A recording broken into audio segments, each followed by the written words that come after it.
Hello, Brother Bill. How's life up there in Minneapolis? This is Brother Elton down here in Memphis. And like I promised, we're going to send you a little video so we can show you what we do and how we do it.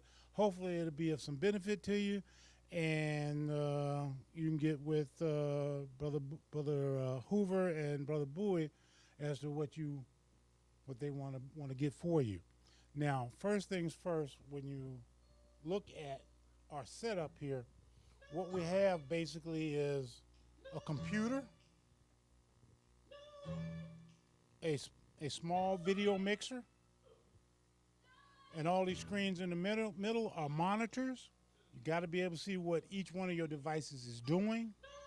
And over here we have another mixer that we use for switching the cameras, and it's mounted so that you can see which camera you're switching to and how you're going to switch there.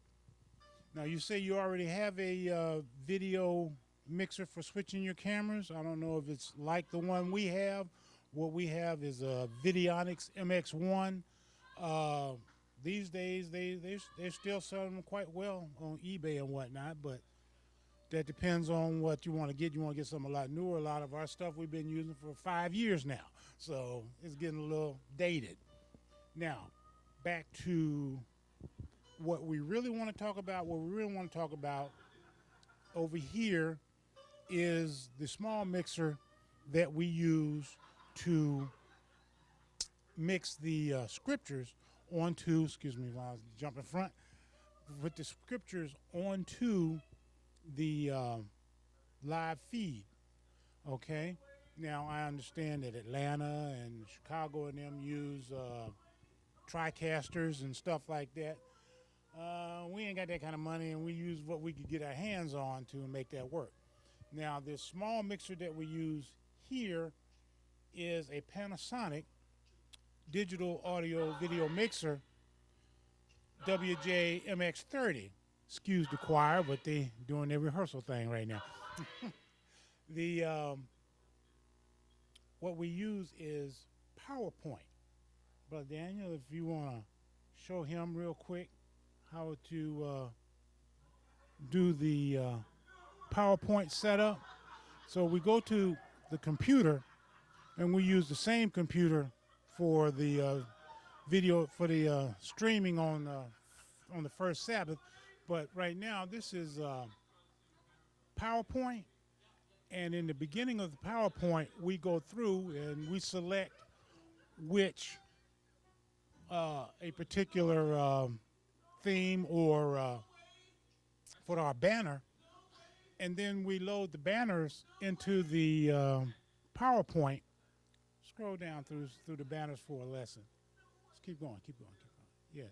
So as we put the scriptures onto the banners, as we load them in from the lesson.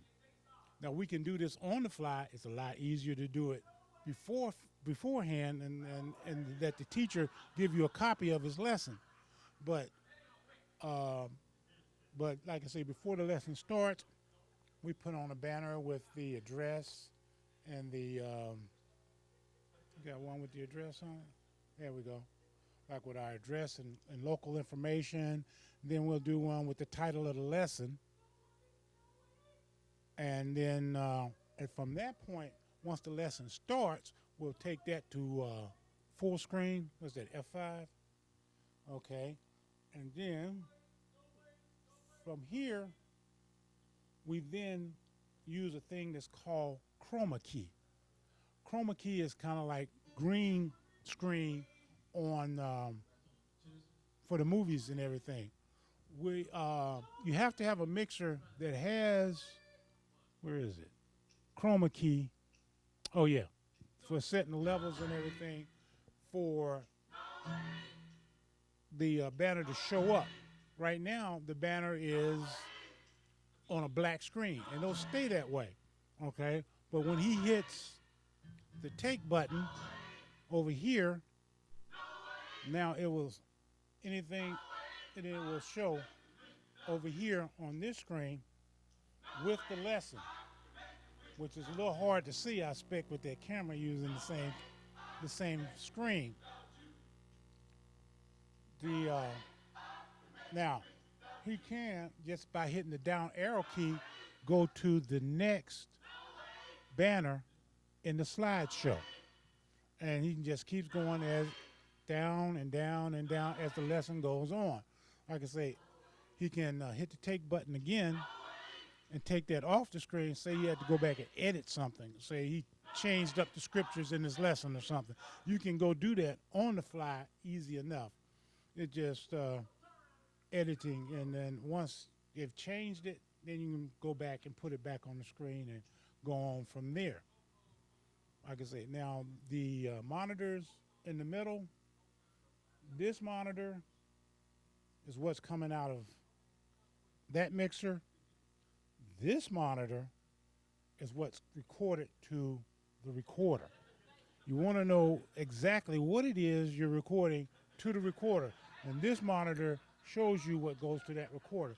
You also need that monitor to be able to operate the recorder, because you have to do the remote and you got lots of menus to be going on, and they all show up on this monitor too. But beyond that, uh, it's not that much more than what you're already doing. And depending on what kind of mixer you get, um, you'll have to read the manuals and everything to get a grasp for how to make it work. But you definitely have to have a mixer that has chroma key to be able to do that green screen stuff. So you can just put it onto your video.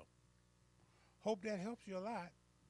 If you got any questions, you got my number, and we can talk about it some more. All right? And y'all have a good one up there. Have a blessed Sabbath. Bye.